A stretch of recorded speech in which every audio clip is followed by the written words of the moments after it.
स्वागत आहे आपलं प्रतिभाच पाककला इन जर्मनी या आपल्या यूट्यूब चॅनलमध्ये। तर आज आपण बनवणार आहोत पुरणपोळी।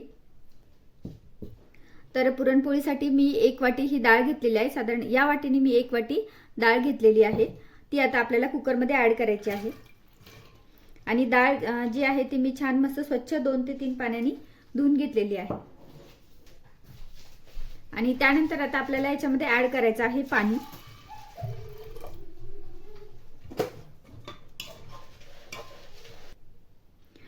तर या ग्लासनी साधारण एका ग्लासापेक्षा थोडंसं जास्त पाणी मी डाळीमध्ये ऍड केलेलं आहे। तर डाळीला आपल्याला आता छान उकळी येऊ द्यायची आहे। तर डाळीला आता छान उकळी आलेली आहे। तर हा जो पांढरा वरचा फेस आहे तो आपल्याला आता काढून घ्यायचा आहे। ढक्कन लावून आता मीडियम गॅसवरती आपल्याला एक 5 ते 6 शिट्ट्या करून घ्यायच्या आहेत। तर कुकरच्या 5 ते 6 शिट्ट्या झालेल्या आहेत।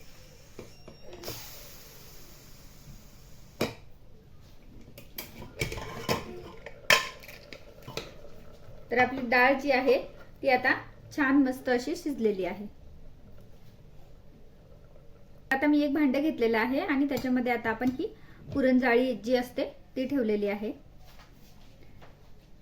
तर ही शिजलेली डाळ आता आपल्याला याच्यामध्ये ऍड करायची आहे। शकता की आपण पुरणजाळीमध्ये आता मी ही डाळ जी आहे ती काढून घेतलेली आहे। आणि त्यानंतर हे पाणी जे आहे डाळीचं पाणी, तर हे आपण जेव्हा आपण सार बनवणार आहे पुरणपोळी सोबतचा त्याच्यासाठी आपण हे पाणी यूज करणार आहे। आणि त्याच्यासोबतच आपण ही डाळ आहे ती पण आपण या पाण्यामध्ये आता ऍड करणार आहोत। आणि छोट्या चमच्याच्या सहाय्याने आपल्याला अशा प्रकारे हळूहळू आता ही जी डाळ आहे ती सगळी डाळ आपल्याला छान मस्त बारीक करून घ्यायची आहे। तर अशा प्रकारे आता आपली ही जी डाळ आहे ती छान मस्त वाटून झालेली आहे। आणि हे जे डाळीचे शिल्लक राहिलेले हे जे कण आहेत ते पण आपण आता सारामध्ये यूज करणार आहोत। तर आता आपण पुरणपोळीसाठी लागणारे कणिक भिजवून घेणार आहोत। तर एक साधारण छोट्या वाटीने मी 1 ते 1.25 वाटी हे कणिक घेतलेलं आहे। त्यानंतर आता आपल्याला याच्यामध्ये ऍड करायचं आहे थोडंसं मीठ आणि थोडं पाणी आपल्याला याच्यामध्ये ऍड करायचं आहे। आपण नॉर्मल पोळीसाठी जे कणिक भिजवतो त्याच्यापेक्षा आपल्याला एकदम पातळ असं हे कणिक भिजवायचं आहे। तर अशा प्रकारे आपल्याला कणिक जे आहे ते हाताने छान मळून घ्यायचं आहे। आणि परत आता आपल्याला थोडंसं पाणी याच्यामध्ये ऍड करायचं आहे। याच ठिकाणी फक्त मैद्याची पण पुरणपोळी बनवली जाते किंवा मैदा आणि गव्हाचं पीठ एकत्र करून पण बनवली जाते, पण आज आपण फक्त गव्हाच्या पिठाची पुरणपोळी बनवणार आहोत। तर आपलं कणिक आता छान भिजून झालेलं आहे। करायचं आहे थोडंसं तेल आणि परत आपल्याला थोडंसं कणिक जे आहे ते असं मळून घ्यायचं आहे। तुम्ही बघू शकता एकदम पातळ आणि मस्त छान असं पीठ आपलं हे मळून झालेलं आहे। तर आता झाकण ठेवून हे कणिक जे आहे ते आपल्याला छान मस्त एक 15 ते 20 मिनिटं आपल्याला भिजू द्यायचं आहे। तर एका पॅन मध्ये आता आपण वाटून घेतलेली डाळ घेतली आहे। आणि आपण 1 वाटी हरभरा डाळ घेतली होती, तर एका वाटीला थोडीशी कमी आता मी साखर घेतलेली आहे। तर अशा प्रकारे आपल्याला आता ही साखर जी आहे ती डाळीमध्ये छान मिक्स करायची आहे। तर आता आपल्याला गॅस चालू करायचा आहे। तर तुम्ही बघू शकता हळूहळू साखर जी आहे ती आपली विरघळायला सुरुवात झालेली आहे।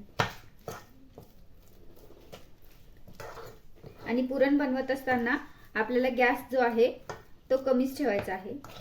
आणि सारखं आपल्याला हे जे पुरण आहे ते सारखं आपल्याला ढवळत राहायचं आहे।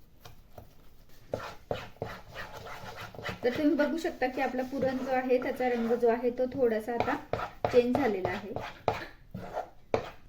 तर आता आपल्याला याच्यामध्ये ऍड करायचं आहे 1 चम्मच तूप। तर आपण याच्यामध्ये तूप ऍड केले। तूप ऍड केल्यामुळे काय होतं की आपलं जे पुरण आहे त्याला थोडीशी चकाकी येते आणि आहे ते आता छान मस्त घट्ट झालेलं आहे। तर पुरण झालं तर आपलं तयार झालं आहे की नाही, तर यासाठी आता मी एक ट्रिक सांगणार आहे। तरी आपल्याला 1 चम्मच घ्यायचा आहे आणि तो आपल्याला पुरणामध्ये असा ठेवायचा आहे। आपला तो सरळ उभा राहतोय म्हणजे याचा अर्थ आपलं पुरण जे आहे ते तयार आहे। आता आपल्याला गॅस बंद करायचा आहे। आपल्याला याच्यामध्ये ऍड करायचं आहे वेलची पूड। तर याच्यामध्ये वेलची पूड आणि थोडंसं जायफळ जे आहे ते मी थोडंसं किसून घातलेलं आहे, त्याच्यामुळे आपला पुरणपोळीला एकदम छान मस्त चव येते. तर तुम्ही बघू शकता एकदम मस्त सुंदर असं आपलं हे पुरण तयार झालेलं आहे. तर आपलं कणिक पण आता छान मस्त असं भिजलेलं आहे. तर परत आपल्याला आता थोडंसं याला मळून घ्यायचं आहे. तर आता आपल्याला पुरणपोळी बनवायला सुरुवात करायची आहे. तर तुम्ही बघू शकता आपण जे कणिक मळून घेतलं होतं ते एकदम छान मस्त असं आपलं नरम झालेलं आहे.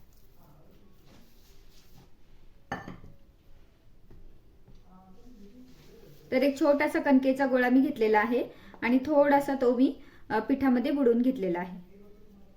अशा प्रकारे आपल्याला थोडंसं खोलगट भाग करायचा आहे, म्हणजे त्याच्यामध्ये आपल्याला पुरण भरता येईल. तर आता आपल्याला याच्यामध्ये भरायचं आहे पुरण.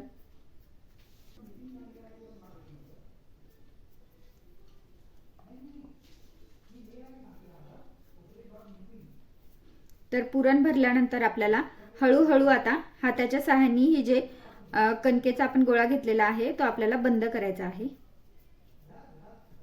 एक्स्ट्रा जे कणिक अशा प्रकारे आपल्याला एक्स्ट्रा जे कणिक आहे ते आपल्याला काढून घ्यायचं आहे.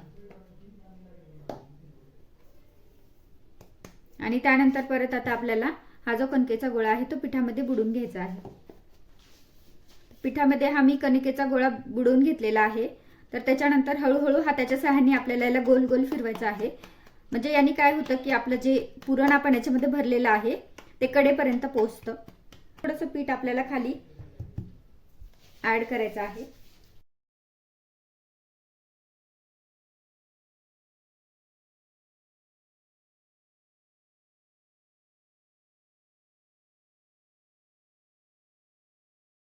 तर तुम्ही बघू शकता आपली पोळी जी आहे ती छान मस्त लाटून झालेली आहे. तर तवा पण आपला आता छान गरम झालेला आहे. तर ही पुरणपोळी जी आहे ती हळूच आपल्याला आता तव्यावरती टाकायची आहे.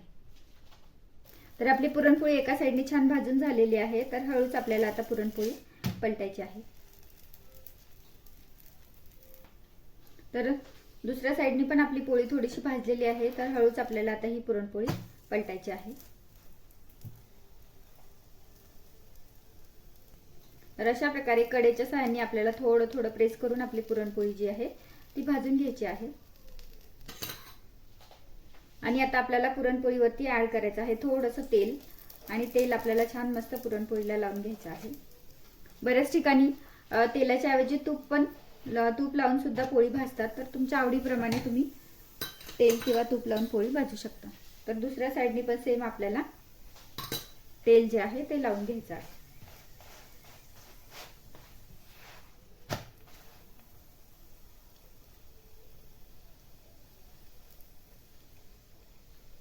तर तुम्ही बघू शकता एकदम मस्त सुंदर असा आपल्या पोळीला कलर पण आलेला आहे आणि छान आपली पोळी जी आहे ती फुगलेली आहे.